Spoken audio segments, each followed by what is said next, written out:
दोस्तों class ninth mathematics के chapter 1 number system की वीडियो सीरीज़ में आपका एक बार फिर से स्वागत है। और आज हम स्टार्ट करने वाले हैं एक्सरसाइज 1.5। इस एक्सरसाइज में आप पढ़ेंगे इरेशनल नंबर्स के बारे में और ज़्यादा इन्फॉर्मेशन और ज़्यादा जानकारी।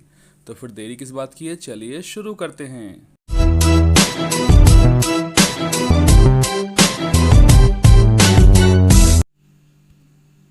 Let's read question number 1.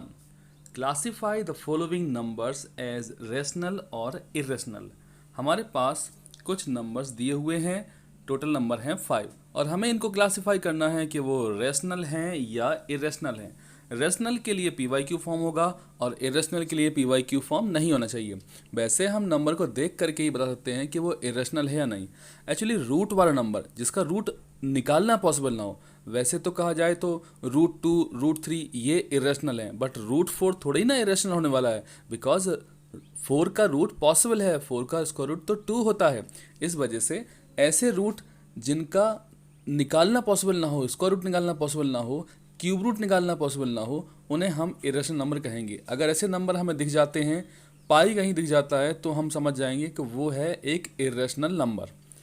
चलिए देखते हैं हम पहला पार्ट इसका। अब इसमें लिखा हुआ है 2 - √5। अब इसमें 2 में से √5 सब्ट्रैक्ट किया गया है, मतलब रूट तो आया ना, रूट के वजह से ये बन जाएगा एक इरेशनल नंबर।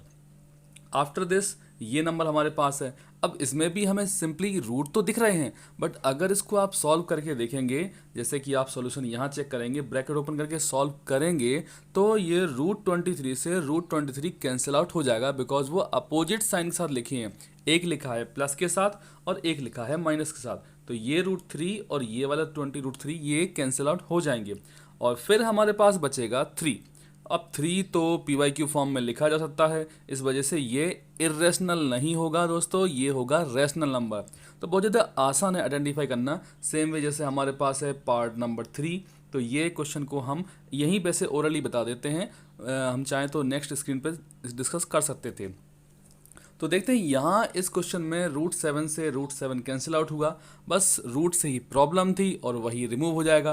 √7 रिमूव होने के बाद दोस्तों ये बन जाएगा 2/7 और 2/7 of course this is a rational number. Same way अब जाते हैं पार्ट 4 की ओर। 1/√2।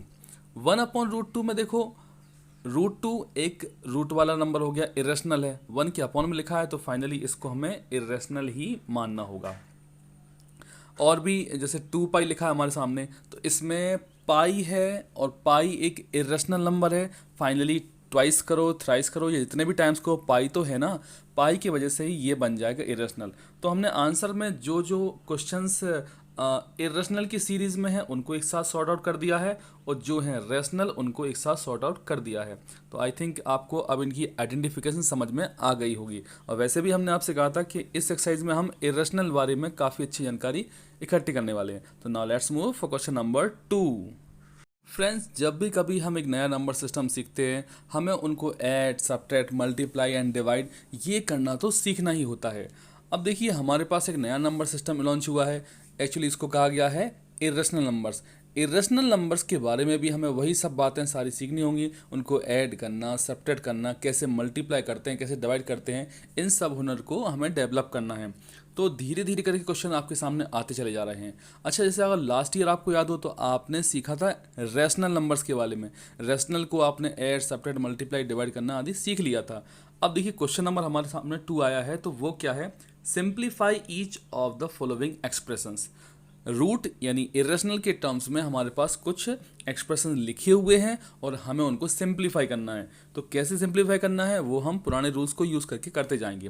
जैसे क्वेश्चन नंबर 1 हमारे पास है 3 + √3 × 2 + √2। तो ये कैसे सॉल्व करना है, इसके लिए हम डिस्ट्रीब्यूटिव प्रॉपर्टी यूज़ करने वाले हैं, जो कि आपने पढ़ रखी होगी पहले से ही एलजेब्रा में। तो एलजेब्रा के हिसाब से जैसे ये 3 लिखा है हमारे पास, तो इसको मल्टीप्लाई हम बारी बारी से इन दोनों में करेंगे।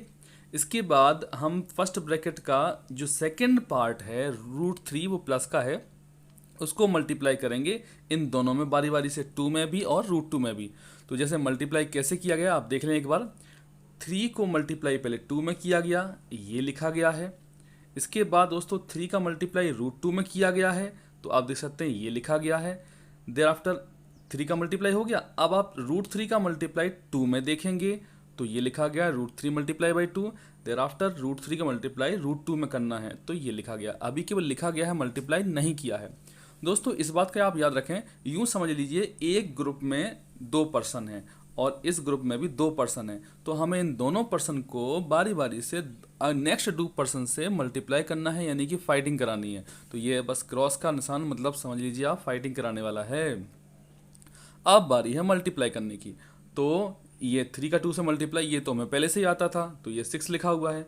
इसके बाद 3 एक रेशनल नंबर है और √2 एक इरेशनल नंबर है।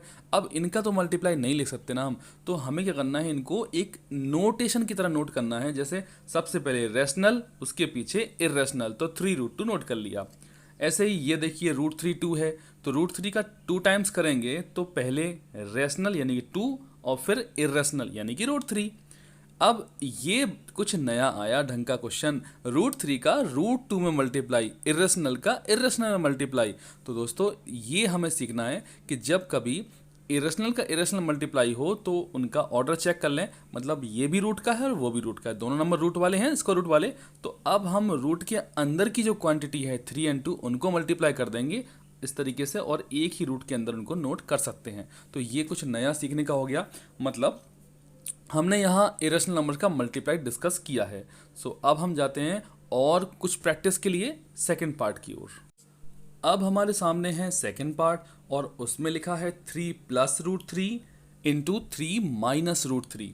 3 + √3 3 - √3, इसका मतलब है एलजेब्रा का एक आइडेंटिटी हमारे पास है, वो इसमें फिट हो सकता है। और वो आइडेंटिटी है a + b into a - b।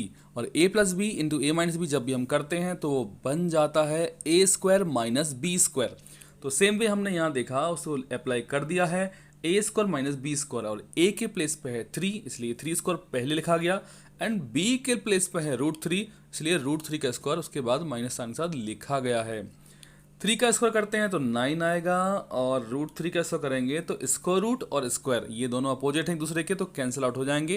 कहने का मतलब है रूट से 2 खत्म और अब बचेगा 3, तो ये यहाँ आ गया है। सिंपली आप सब्ट्रैक्ट कर लीजिए और आपको मिलेगा 6।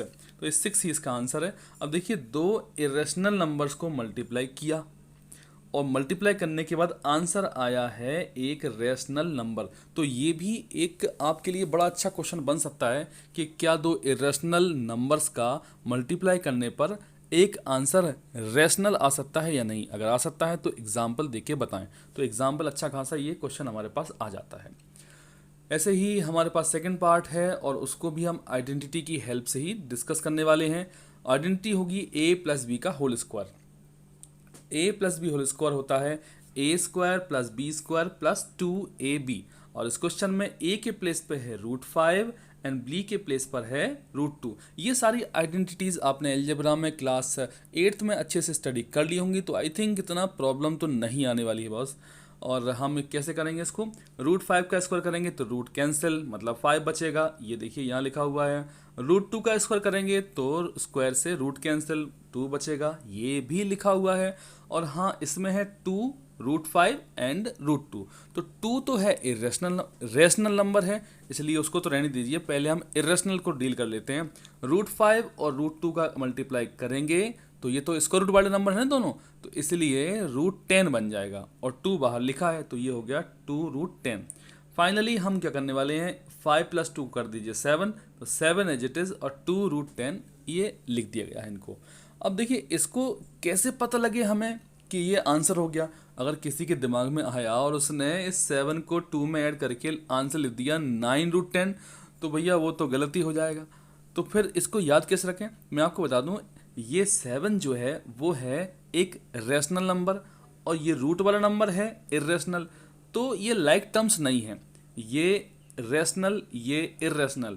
अब रेशनल में इरेशनल को हम ऐड सब्ट्रैक्ट नहीं कर सकते, वो लाइक के हिसाब से सॉल्व होंगे, लाइक टर्म्स होंगे तभी सॉल्व होंगे।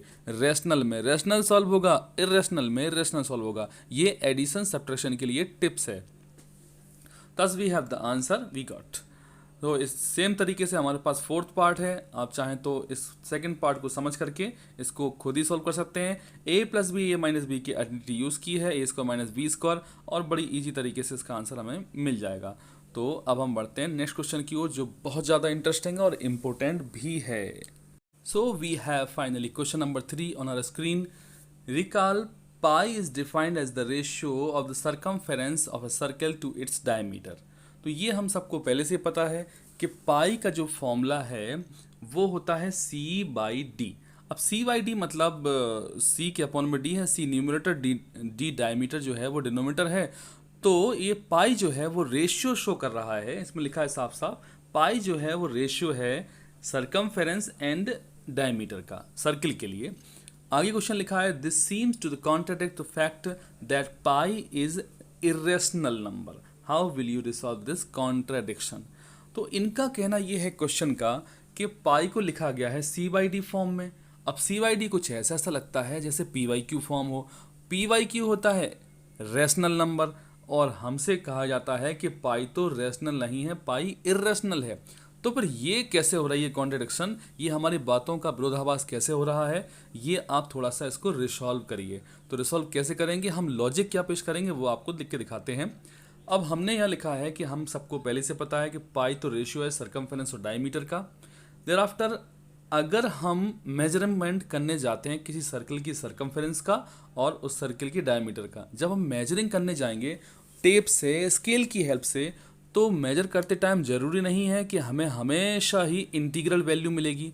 इंटीजर मतलब कि ज़रूर नहीं किसी का डायमीटर 10 ही आएगा, हो सकता है 10.2 हो सकता है 10.5 हो, डेसिमल में भी आ सकता है। सेम वे सरकमफेरेंस भी डेसिमल में आ सकती है। तो डेसिमल वाले जो नंबर्स होते हैं वो इंटीजर्स नहीं होते, इंटीजर्स तो फिक्स पूरे नंबर होते हैं। अब यहाँ पर जब हम डेफिनेशन पॉइंट आउट करते हैं तो रेशनल नंबर की डेफिनेशन होती है p by q, where p and q are integers, और सरकमफेरेंस एंड डायमीटर जो आए हैं वो इंटीजर्स नहीं आए हैं, जरूरी नहीं कि इंटीजर आए, वो तो डेसिमल में आ सकते हैं। तो इस वजह से हमने यहाँ मेंशन किया हुआ है कि we always do not get integral values of circumference and diameter. Therefore c and d rational values और सी एंड डी हैं रेशनल नंबर, क्योंकि वो तो डेसिमल में आ सकते हैं ना। देयरफॉर सी बाई डी जो होगा वो कुछ इस तरीके से लिखा जा सकता है, रेशनल अपॉन रेशनल। और रेशनल की अपॉन रेशनल, ये तो रेशनल नंबर की डेफिनेशन है ही नहीं, और रेशनल नंबर की डेफिनेशन का कॉन्ट्रडिक्शन हो जाता है, which contradicts the definition of rational number. Therefore pi rational नहीं है, पाई है इरेशनल नंबर। तो ये कुछ इस तरीके से हम इस कॉन्ट्रडिक्शन को क्लियर कर देते हैं।